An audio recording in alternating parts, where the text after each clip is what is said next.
ፍቅር እስከ መቃብር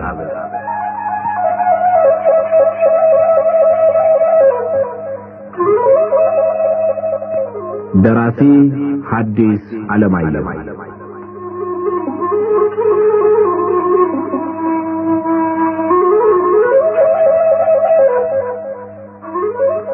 ተራኪ ወጋየሁ ንጋቱ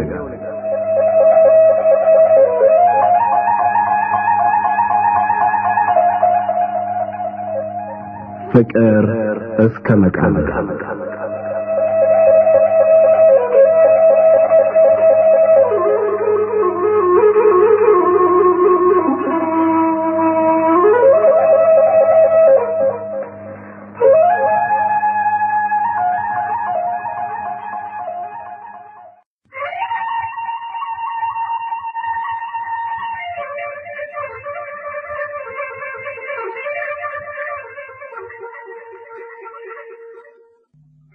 የጎንቻ ባላገሮች ምን ሊደርስብን ይሆን እያሉ አደግድገው ሲገቡ ጠጅ አምጣላቸው አሉ ፊታውራሪ በደስታ ፊት።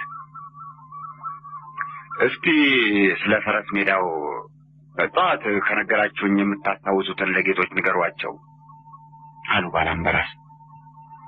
ከዚያ ባላገሮቹ እርስ በርሳቸው ተያዩና ምን ስንቱ ይነገራል ጌታዬ፣ አጥፈን ያመጣ ነው ብቻ ትንሹን ክፍል ሊያሳይ ይችል እንደሆነ ነው እንጂ አለና ከባላገሮቹ አንዱ በጨርቅ ራፊ የተጠቀለለ ወረቀት ለቄስ ሞገሴ ሰጠ። ቄስ ሞገሴ መጀመሪያ ዝም ብለው ወረቀቱን ከላይ እስከታች ቅንድባቸውን ላይና ታች እያሉ አንዳንድ ጊዜም ሳቅ እያሉ አንብበው ከጨረሱ በኋላ ድምጻቸውን ከፍ አድርገው ማንበቡን ጀመሩ። አንበሳ ረጀና ቤት በመዋሉ አራዊት ተጨንቀው የተደረሰ ሲሉ ነብር ተነሳና ከመካከላቸው እኔ ነኝ አንበሳ እጅ ንሱኝ አላቸው። ነብር እንጂ አንበሳ እንዳልሆነ ምንም የታወቀ ቢሆን የታመነ ደፍሮ ለመናገር ሁሉም ስለፈሩ ለነብር ማደግደግ እጅ መንሳት ጀመሩ። ሌሎች እንዲፈሩት እንዲሰግዱለት አንበሳ ነኝ ብሎ በዋሸው ውሸት አመነበትና ከጊዜ ብዛት እሱም ማን መሆኑን ጀመረ መርሳት። አንበሳ ነኝ ብሎ ተቀምጦ ቤቱ ሌሎችም ነህ ብለው ሲሰግዱ በፊቱ አንበሳ መኖሩን ገና በሕይወቱ በሩቁ ሲወራ ድንገት በመስማቱ መሬት ጠበበችው ተቆጣ በብርቱ። ሁሉም አምኖ እንዲኖር ነብር ያለውን ከሱ ሌላ አንበሳ ለመኖሩን አዋጅ አዋጅ ብሎ ሰብስቦ ዓለሙን አንበሳን ሰደበ ከፍ አድርጎ ድምፁን። የተኛው አንበሳ እድሜ ተጭኖት የነብርን ስድብ ሰማና ድንገት አጉራርቶ ቢነሳ ወኔው ቀስቅሶት ነብር ግራ ገባው መሄጃ ጠፋው። መሬት አፏን ከፍታ ድንገት አትውጠው ሰማይ እንዳይወጣ ክንፍ አልነበረው። ልቡን ፍረት ሞልቶት እየተጨነቀ ጥፋተኛነቱን ወዲያው ስላወቀ አንበሳ እንዲምረው እግሩ ስር ወደቀ። አንበሳም ዘቅዝቆ አየና ነብርን ነግሩን እየሳመ ምሕረት ሲለምን ታላቅነት መልካም ራስን ማመን ሞት ሊፈረድበት የሚገባውን ከእግሩ ስር አንስቶ ሳመው ጠላቱን። አንበሳ በሠራው ዓለም ተገረመ የወንጌልን ትእዛዝ አይቶ እንደፈጸመ። ደገማቸው ጠጅ አሉ ፊታውራሪ። የጎንቻ ባላገሮች ያመጡት ግጥም መተያያ ባለማምጣታቸው የተቆጡትን ብርቱ ቁጣ አስረስቷቸው ከዚያ ወደ ዘመዶቻቸው ዞር አሉና በነብር የመሰለው አሰገን ፊታውራሪ አሰገን መሆኑ ነው። ድመት ኃይሎም ኖሯል ሲሉ ከቀኛዝማች አካሉ በቀር የተሰበሰቡት ሁሉ አንድ ላይ ሳቁ። በውጭም ሆነ በቤተሰብ መካከል የፊታውራሪ መሸሻ ጀግንነትና የፊታውራሪ አሰጌ ፈርቶ በታቦት አማላጅነት ምህረት መለመን በተነሳ ቁጥር ቀኛዝማች አካሉ ሁልጊዜ ሲቸገሩና አፋቸው ሲፈራ ይታዩ ነበር። ቀኛዝማች አካሉ ፊታውራሪ መሸሻን በጣም የሚወዱ መሆናቸውና ትውልዳቸው እኩል ሲሆን የራሳቸውን ክብር ረስተው የፊታውራሪ አገልጋይ ለመሆን የቆረጡ ሰው መሆናቸው በሰው ሁሉ ዘንድ የታወቀ ባይሆን ኖሮ የመሰንበቻ ሁኔታቸው የፊታውራሪ አሰጌ ወገናት መስሎ ባስጠረጠራቸው ነበር።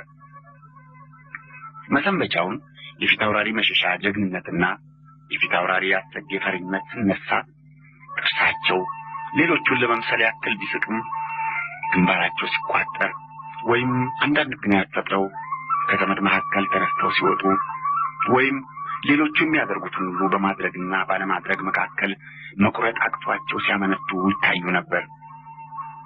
ምክንያቱም ሌሎቹ የማያውቁትን ምስጢር እሳቸው ያውቁ ስለነበረ ነው። ፊታውራሪ መሸሻ ፊታውራሪ አሰጌን እፋለማለሁ ካሉ በኋላ የተፉትን መዋጥ ውርደት መስሏቸው ሕይወታቸውን ለማሳለፍ መቁረጣቸውንና ፊታውራሪ አሰጌ በበኩላቸው ለፊታውራሪ መሸሻ ሞት ምክንያት በመሆናቸው ያለመጠን ማዘናቸውን ሲያዩ የታቦትን አማላጅነት ሐሳብ መጀመሪያ ያሳሰቡ እሳቸው ነበሩ። ምን ነው ቀኛዝማች አካሉ በሀገራችን ሽማግሌ የለም? ፊታውራሪ መሸሻ አባቴ ጓደኛ አባቴ ናቸው። እንዴት የጠላቶችን አንገት የቆረጠ ጎራዴን የጠላቶችን ደረት የወጋ ጦሬን በአባቴ አንገት በአባቴ ደረት ላይ ልሰንዝር? ምንም መጨረሻ ድሉን እግዚአብሔር ለፈቀደው የሚሰጥ ቢሆን መጀመሪያ ከፊታውራሪ መሸሻ ጋር መሰላለፉ ብቻ ለእኔ የሞት ሞት ነው። ብገድልም በሞትም ለእኔ ሁልጊዜም የተፈርዶ ሞት ነው። ከእንዲህ ያለ የተፈርዶ ሞት የሚያድን ሽማግሌ በሙሉ እነማይጠፋ አሉ። ፊታውራሪ አሰጌ የፊታውራሪ መሸሻን ደብዳቤ አንብበው ከጨረሱ በኋላ በጣም አዝነው በቅርብ የምናውቃቸው ሽማግሎች ሁሉ ደክመው ተሸነፉ እኮ ጌታዬ። እሳቸውን የሚያሸንፍ አንድ ዘዴ ብቻ ነበር። ነገር ግን እርስዎ አሉ ቀኛዝማች አካሉ ሐሳባቸውን እስከ መጨረሻው ደፍረው ለመናገር ተቸግረው። እኔ ምን እርስዎ ምናልባት አይስማሙበት እንደሆን ከፊታውራሪ መሸሻ ጋር መተላለፉን የሚያስቀርልኝ ነገር ከተገኘ ምንም የማልስማማበት ነገር ይኖራል ብለው አያስቡ። አንድ የመጨረሻ ነገር ልንገሩ። ፊታውራሪ መሸሻ ሐሳባቸውን የማይለውጡ ከሆኑ እጅና እግሬ ታስሮ ለፊታቸው ቆሜላቸው በፈለጉት መሳሪያ ደብድበው ቢገሉኝ ይመርጣል። ከእሳቸው ጋር መተላለፉ እንዲቀር የምፈልገው እስከዚህ ድረስ መሆኑን እንዲረዱት ነው። ይህንንም ስል ፊታውራሪ መሸሻን በመናቅ እንዳይመስሉ። የለም፣ በመናቅ አይደለም፣ በማክበር ነው። እሳቸው ዛሬ የጦር ሰው መሆናቸው ቀርቶ የጸሎት ሰው ሆነዋል። አዛኛችን፣ እድሜ ለማኛችን ናቸው። እንግዲያውስ የሚስማሙበት ከሆነ እሳቸውን የሚያሸንፍ ታቦት ብቻ ነው። ታቦት እንዴት? አማላጅ ሽማግሌ ይዤ ይቅርታ ለምናቸው እያሉ መላልሰው ሲናገሩ ሰምቼ ነበር። ነገር ግን በሽማግሌ ፈንታ የዲማ ጊዮርጊስን ታቦት ይዘው ይቅር ይበሉኝ ቢሏቸው ጊዮርጊስን ስለሚወዱና በጣም ስለሚፈሩ ሁሉንም ይተውታል ይመስሎታል? መምሰል አይደለም፣ እርግጠኛ ነኝ። የዲማን ብቻ ሳይሆን የቢቸና ጊዮርጊስን ታቦት ጨምሬ በለመኑ እሺ የሚሉ ከሆነ ይህ ከሆነ ነገሩ አለቀ ማለት ነው። ብቻ አንድ አይነተኛ ነገር አለ። ምን? ታቦቶቹ በውድድሩ ቀን በቦታው ላይ ድንገት እስኪገኙ ድረስ ብርቱ ሚስጥር ሆኖ መጠበቅ አለበት። ለዲማው መምህር በርሶ ቃል የራሴንም ልመና ጨምሬ እነግራቸዋለሁ። የቢቸናን አለቃ ጌታ ያሰርተው ወይም ይለምኗቸው ይንገሯቸው። ረግጥ የለም ሄጀም ቢሆን እለምናቸዋለሁ አሉ ፊታውራሪ አሰጌ ቀኛዝማች አካሉ ያልጨረሱትን ቃል እሳቸው ሞልተው። ከዚያ ቀን ጀምሮ እስከ ዳር ጊዮርጊስ ድረስ ቀኛዝማች አካሉ ከሁለቱ አድባራት አለቆችና ከፊታውራሪ አሰጌ ጋር በምስጢር እየተገናኙ ያቀዱት ታላቅ ሥራ እንደታሰበው በምስጢር የሚፈጸምበትን ዘዴ ሲሰሩ ሰነበቱ። ስለዚህ ይህን ሁሉ እያወቁ የማያውቁት የፊታውራሪ መሸሻን ጀግንነትና የፊታውራሪ አሰጌን ፈሪነት እያጋነኑ ሲያወሩ እውነቱን ማውጣት ፊታውራሪ መሸሻን በጉልድፍ ካራ ገዝዞ አሰቃይተው መግደል ስለመሰላቸው ዝም ብሎ መስማትና አብሮ ማዳነቅ የሚያውቁት እውነት በጎን ሊናቸውን እየወጋው አልችል ስላሉ በጣም ይቸገሩ ነበር።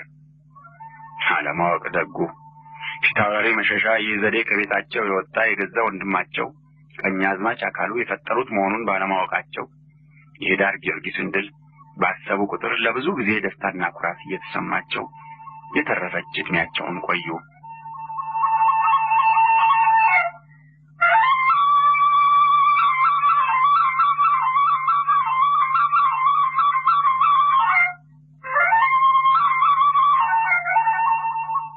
በዛብህ ዲማ በቆየበት 1 ዓመት ካለቃ ክንፉ የቅኔ መምህርነት ተመርቆ ወጣ። የሚዘርፈው ቅኔ ንባቡ ያማረ ምስጢሩ የረቀቀ በመሆኑ የሱ ስም ሲነሳ አለቃ ክንፉ ድንቅ ቅኔ አዋቂ ነው ይሉ ነበር። አለቃ ክንፉ ሰው ማመስገን ላይ በጣም ቁጥብ ስለነበሩ ከእሳቸው አፍ ይህን ያክል እንኳ መመስገን ከንጉሥ እንደመሸለም ነው ይባል ነበር። ነገር ግን በዛብህ ምንም ዲማ የሄደለትን ሥራ ቢፈጽም መጀመሪያ እንዳሰበው የቅኔ መምህር ሆኖ ከተመረቀ በኋላ ወዲያው ወደ አዲስ አበባ እንዳይሄድ ባለውለታው ፊታውራሪ መሸሻ ልጃቸውን እንዲያስተምርላቸው ስለጠየቁት አቅዶት የነበረውን ሐሳብ ቅር እያለው መለወጥ ይሉኝታ አስገደደው።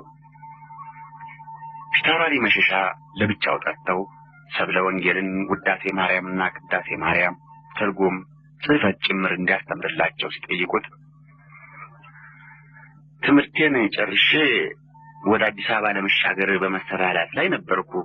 ነገር ግን ጌታዬ በወይዘሮ ሰብለ ወንጌል ትምህርት ይህን ያክል ያሰቡበት ከሆነ እንደገና እዚህ 1 ዓመት ባጠፋ ግድ የለኝም። የዋሉልኝ ውለታ ብዙ ነውና 1 ዓመት ባጠፋ አይከብደኝም አለ።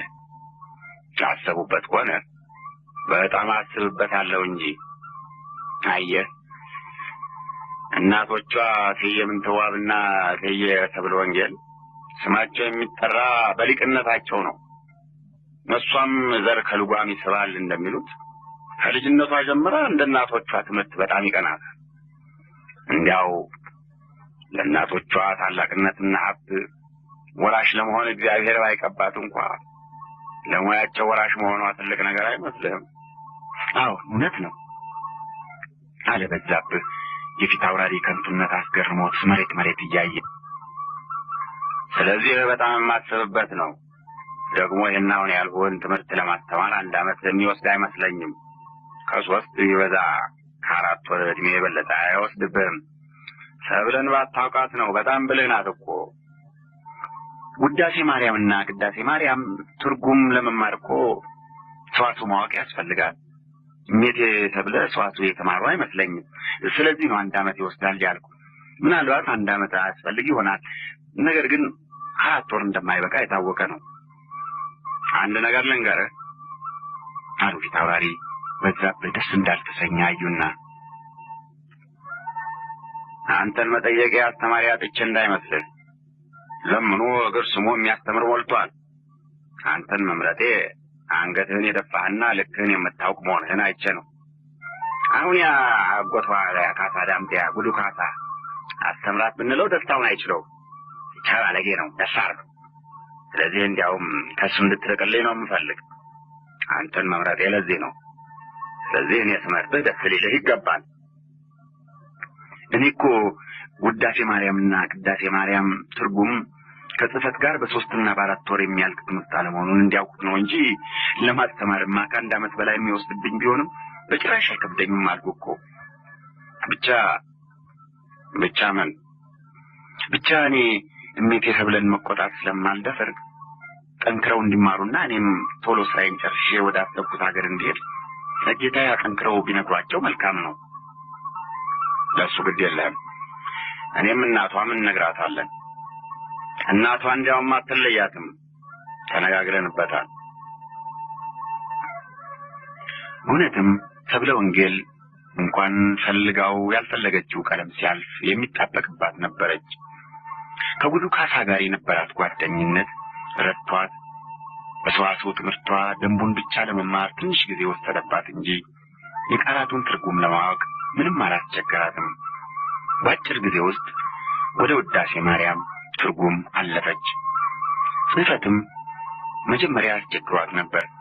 በኋላ ግን እርሳሱን እንደያዘች በዛብህ እጇን ይጨብጥና በእሷ እጅ እንደሚጽፍ ሁሉ ሲመራት ቆይቶ ሲለቃት ትንሽ ደህና ስትጽፍ ቆይታ ሲበላሽባት ደግሞ እንዲሁ ይዞ ሲመራት በጊዜ ብዛት በጣም ባያምርም እንደሚነበብ አድርጋ ትጽፍ ጀመር። ብቻ ይህ እጅ ይዞ የማጻፍ ነገር እናቷን ደስ አላሰኛቸውም። እጅ መያዙ ቀርቶ ሌላ ማስተማሪያ ዘዴ የለም? ይሄ ተያይዛችሁ አንድ ላይ አንገታችሁን አቀርቀሩ መልካም አይደለም፣ ይደክማችኋል አሉ ወይዘሮ ጥሩ አይነት። አዲሱን የማስተማሪያ ዘዴ መጀመሪያ ያዩለት ቁጣቸው በፊታቸው ጎልቶ እየታየ የለም አይደክመንም አለች ሰብለ ወንጌል በፍጹም ገርነት። ሐሳቧ በሙሉ ተጠቅሎ ስራዋ ላይ አርፎ ስለነበረ የእናቷ ሐሳብ የሄደበትንና በፊታቸው ላይ ይታይ የነበረውን ቁጣ ጭራሽ አልተመለከተችም። በዛብህም የተናገሩትን ሰማ እንጂ ሁኔታቸውን አላየም። ግልጥ አድርገው እንዳይናገሩ ፈርተው ዝም እንዳይሉ አላስችላቸው ብሎ ሲንቆራጠጡ እያየች ከአቅ ነፍቷት የምትጨነቅ ሀብትሽ ይመር ብቻ ነበረች። የቀኑ ትምህርት አልቆ በዛብህ ወደሚኖርበት ወደ ተማሪ ቤቱ ወይዘሮ ጥሩ አይነት ወደ እልፍኛቸው ከሄዱ በኋላ ሀብትሽ ይመር የእመቤቷን ሐሳብ ትርጉምና ፊታቸው እንዴት ተለውጦ እንደነበረ ለሰብለ ወንጌል እየሳቀች ስትነግራት ሰብለ ወንጌል በጣም ደነገጠች። እስከ ጥቂት ቀኖች ድረስ በዛብህ የሰብለ ወንጌልን እጅ ሲይዝ የእሳቸውን እጅ እንደያዘ ሁሉ ወይዘሮ ጥሩ አይነት ልባቸው ይሸበርና እፍረት ይሰማቸው ነበር። ነገር ግን እንግዳ ነገር ነውር እንኳን ቢሆን ሲደጋገም መለመዱና ነውር መስሎ መታየቱ ስለሚቀር ይህም እንዲሁ ተለመደና ወይዘሮ ጥሩ አይነትን ማስቆጣቱም ማሳፈሩም ቀረ። በዛብህ ከተማሪ ቤቱ እየተመላለሰ አንድ ዓመት ሙሉ ፊት አውራሪ መሸሻ ቤት ምሳውንም ራቱንም እየበላ ይሄድ በነበረበት ጊዜ ከፊት አውራሪ ጀምሮ በቤተሰቡ ሁሉ ዘንድ ስለሱ የነበረው ስሜት ካልጠየቁት የማይናገር ከመጠን ያለፈ ዝምተኛ፣ ቀልና ጨዋታ የማይወድ እጅግ ቁም ነገራም ነው የሚል ነበር። እውነትም በጣም ቁም ነገራምና ባለመደው ሰው ፊት ሲሆን አንገቱን ደፍቶ ሌሎች የሚናገሩትን ከመስማት በቀር ካልጠየቁት መናገር የማይወድ ነበር። በጣም ከተቀራረባቸውና ከለመዳቸው ሰዎች ጋር ግን ጨዋታ አጥብቆ የሚወድና የሚያሳምር ነበር። በዛብህ ሰብለ ወንጌልን ማስተማር ከጀመረና ከተለማመዱ በኋላ ወይዘሮ ጥሩ አይነት ልጃቸውና ሀብትሽ ይመር ድሮ ከሚያውቁት በጭራሽ የተለየ ሰው ሆኖ አገኙት። ብዙ ጊዜ ማስተማሩን ሲጨርስ አንዳንድ ጊዜም ሰብለ ወንጌልን ሲሰለቻት በአንዳንድ ምክንያት ትምህርቱ ይቋረጥና ሀገሩ ሳለ ወይም በየተማሪ ቤቱ ሲዞር ያየውን የሰማውን የገጠመውን ያወራላቸዋል። ወሬው ሌላ ሰው እንደሚያወራ ሁሉ አንዳንዱ የሚያስቅ፣ አንዳንዱ የሚያሳዝን፣ አንዳንዱም የማያስቅ ወይም የማያሳዝን እንዲሁ ተራ ወሬ ሊሆን ይችላል። አቀራረቡ ግን የሱ የገሉ ከሌላ ሰው አይተውት ወይም ሰምተውት የማያውቁ አዲስ ስለነበረ ደስ ይላቸው ነበር፣ ይወዱት ነበር። ወይዘሮ ጥሩ አይነት አንዳንድ ጊዜ ጨዋታ ሲያምራቸው የያዙት ፈትልም እንደሆነ ወይም ስፌት ይተውና በዛብህ ሰብለን ይደክማታል፣ ትንሽ ረፉና ጨዋታ አምጣ ይላሉ። ከዚያ በዛብህ ተነስቶ ጨዋታ ለመፈለግ ወዲያ ወዲህ እያሰበ ሲንጎራደድ ይቆይና ቁጭ ብሎ በሀሳቡ የመጣለትን ይነግራቸዋል። ያደረኩትን ወይም ሲደረግ ያየሁትን ወሬ አውርቼ ጨረስኩ። የተረፈ ቢኖር ፈልጌ በሌላ ቀን አወራቸዋለሁ። አሁን ዙራን ባሳለው አንድ ጓደኛ የነገረኝን ልንገራችሁ አለ በዛብህ አንድ ቀን አፉ እየፈራ። ሊነግራቸው ያሰበው ወሬ ለነሱ ሊነገር የሚገባ መሆን አለመሆኑን ስለተጠራጠረ የማመንታት ምልክት በፊቱ ይታይበት ነበር። ግድ የለም ንገረን አሉ ወይዘሮ ጥሩ አይነት በዛብህ ትንሽ እንደማፈር ሲላይተው እንዲደፋፈር የደስታ ፊት እያሳዩ። አንድ ተማሪ ቁራሽ ልመና በሄደበት ወደ አንድ ትልቅ ቤት ደረሰና በእንተ ስማ ለማርያም ስለ ቸሩ እግዚአብሔር ሲል አንዲት ሰዓሊ በጣም ተጠንቅቆ የሰራት እንጂ እንዲሁ በልማድ እንደሌላው ሰው ከሩካቤ ስጋ የተገኘች የማትመስል እጅግ የተዋበች ቀይ ወይዘሮ እንደ ሐር የለዘበለዛ ጠጉሯ በራሷ ላይ ተረፍርፎ የዓይን ሽፋኖቿና ክንዶቿ በቀጭኑ ኩል አልፎባቸው የቀሚሷ ሰፊ አንገትዮ በንቅሳት ያጌጠ አንገቷንና የፀሐይ ወገጋን የመሰለ ብሩህ ደረቷን ገልጾ እያሳየ ከታች በግራ አልቦ ያጌጡ ባቶቿ ከላይ ውብ ዳሌና ወገቧ እንዲታዩ ሸንቀጥ አድርጋ ታጥቃ ግማሽ እንጀራ በዝርግ ሰፌድ በግራ እጇ ዘለግ አድርጋ ይዛ በቂንጠኛ የወይዘሮ አካሄድ ወዲያ ዘንከት ወዲህ ሸንቀጥ ወዲያ ዘርገት ወዲህ ዘንከት እያለች መጣችና እንካ አለችው ሰፌዱን እስካፉ ድረስ አቅርባ። ወይዘሮዋ ከደስደስ ድርና ማግ እንደተሰራች ከግር ጥፍሯ እስከ ራስ ፀጉሯ በእሷ ላይ የሚታየው ሁሉ የደስደስ ያለው ነበር። ተማሪው በህልም ወይስ በውን ያለ መሆኑን ማወቅ አቅቶት እሷን ፍለጋ ወይስ ቁራሽ ልመና ያመጣ መሆኑን ማወቅ ተስኖት ዓይኑን እሷ ላይ ተክሎ እየተቅበዘበዘ ወደ አበሳ ቁራሹን ከሰፌዱ አንስቶ በኮፋዳዋ ገባሁ ብሎ በመሬት ጣለው። ወደቀልህ አለች ወይዘሮዋ እየሳቀች እሷም ዓይኗን ከተማሪው ላይ ሳታነሳ። ተማሪው አሁንም ዓይኑን እሷ ላይ እንደተከለ ቁራሹን አነሳው ብሎ የወይዘሮዋን እጅ ሲይዝ ኮፋዳው ወደቀ። ኮፋዳህ ደግሞ ወደቀልህ አለች ወይዘሮዋ አሁንም እየሳቀች። ከዚያ ተማሪው ኮፋዳውን አነሳው ብሎ ወይዘሮዋን አንስቶ ተሸከመና እየሮጠ ቤት ቢገባ ባልየው ሳዳር መደብ ላይ መከዳውን ተደግፎ ተጋድሞ ጠጅ እየጠጣ እሳት ሲሞቅ አገኘው። ወዲያ ይነሱ ሜቴን ላስቀምጥበት አለ ተማሪው ባልየውን ሲያይ ደንግጦ የሚናገረውን አጣና። እዚህ አስቀምጣት ግድ የለም መደቡ ለሶስት አይበቃም እንጂ ለሁለታችን ይበቃናል አለ ባልየው እየሳቀ። ተማሪው እንደታዘዘው ወይዘሮዋን ባሏ አጠገብ መደቡ ላይ አስቀምጦ የሰራው ስራ እሱን ራሱን አስገረመውና ይበሉ እንግዲህ የሚጠቅኝን ይቅኝና ሳይመሽብኝ ወደ ተማሪ ቤት ልሂድ አለ። ይሄድ ግድ የለም ተሸክሞ የሄደ ነው እንጂ ተሸክሞ ያመጣ አይቀጣም አለ ባልየው አሁንም እየሳቀ። ተማሪው እግዚአብሔር ይስጥልኝ ብሎ አመስግኖ ቢወጣ እሱ የሰው ወይዘሮ ሲሸከም ውሾች በአንድ በኩል ሲለምነው ያመሻውን ቁራሽ በልተውበት አገኘ። በዛብህ ሲያወራ ወይዘሮ ጥሩ ሰብለ ወንጌልና ሀብት ሽመር በጣም ይስቁ ነበር።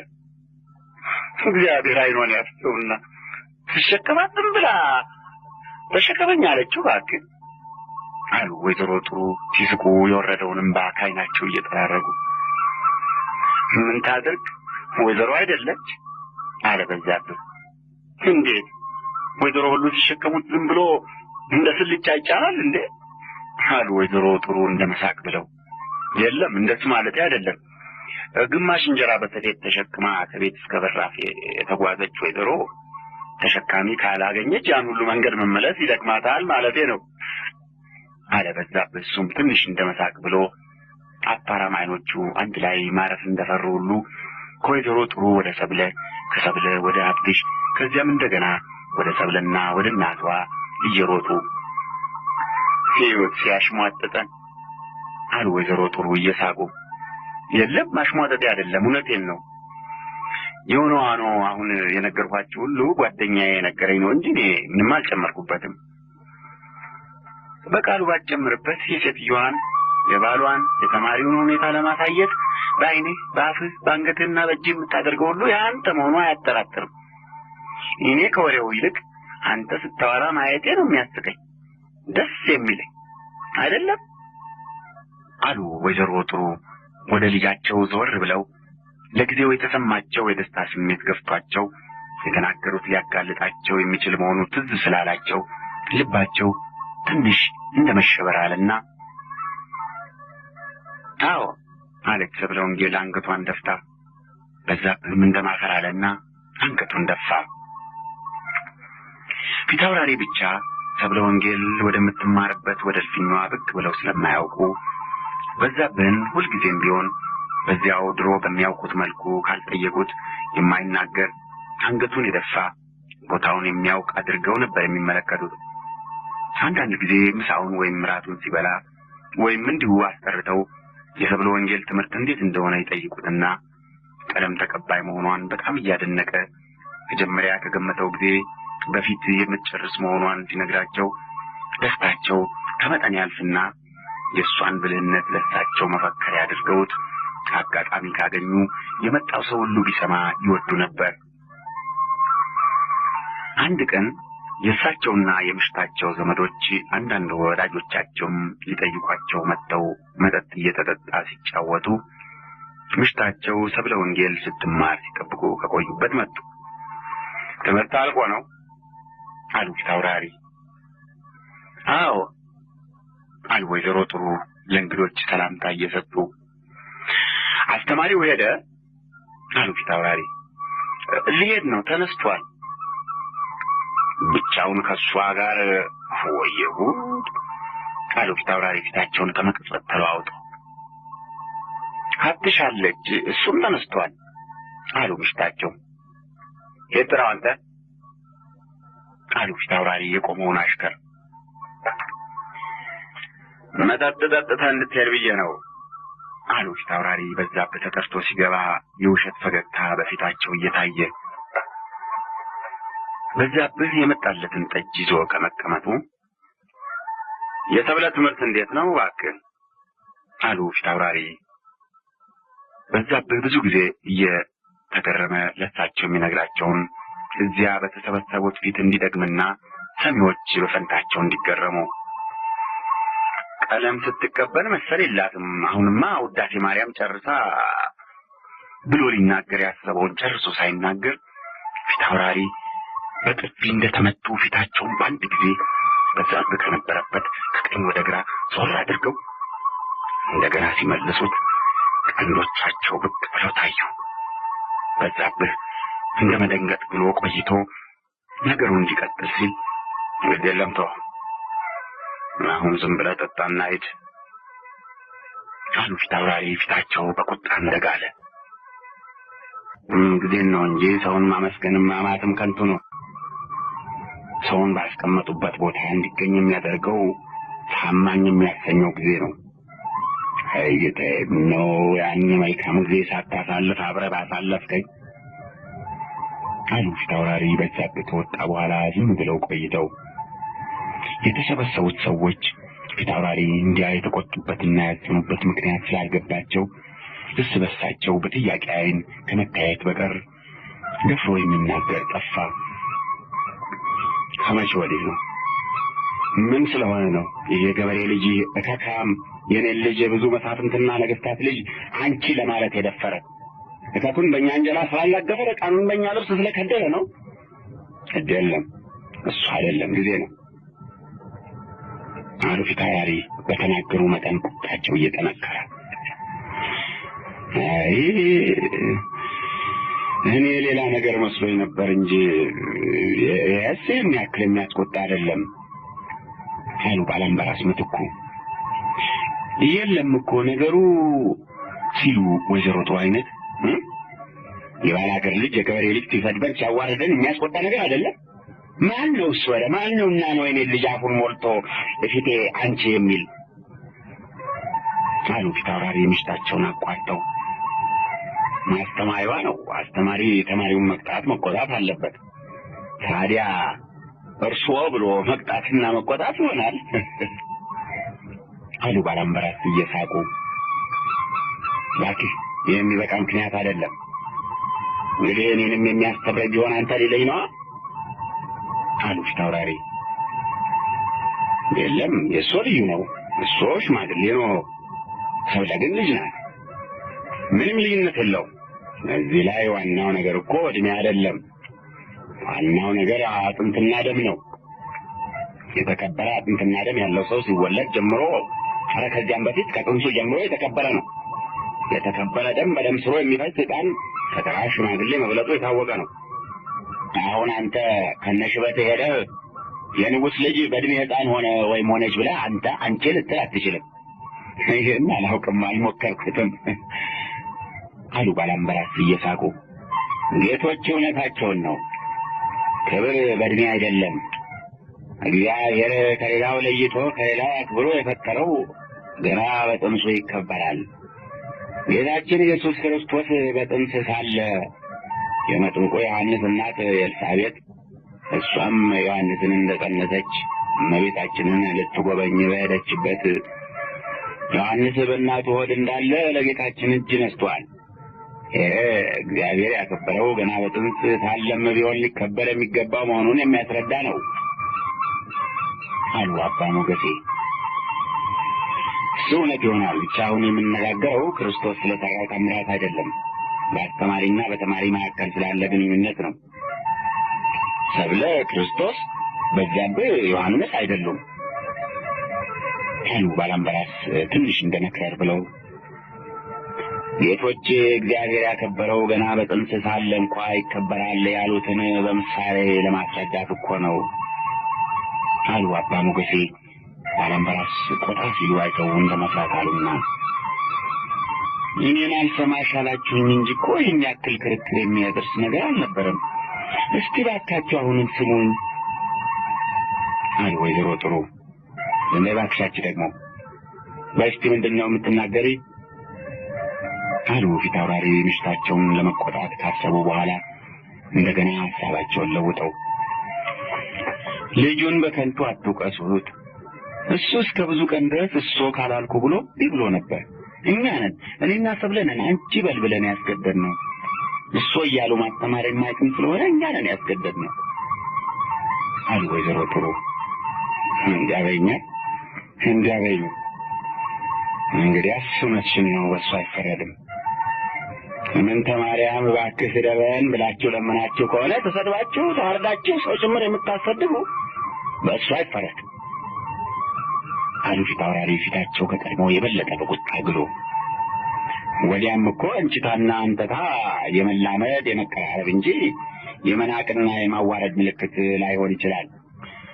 ለምሳሌ እግዚአብሔርን ማርያምንና ታቦቶችን አንተና አንቺ የምንላቸው ብንወዳቸው ነው እንጂ ንቀናቸው ልናዋረዳቸው ወይም ልንሰድባቸው አይደለም ነው እንዴ አሉ ባላምበራስ እንደመሳቅ ብለው አባ ሞገሴን በጎን እየተመለከቱ።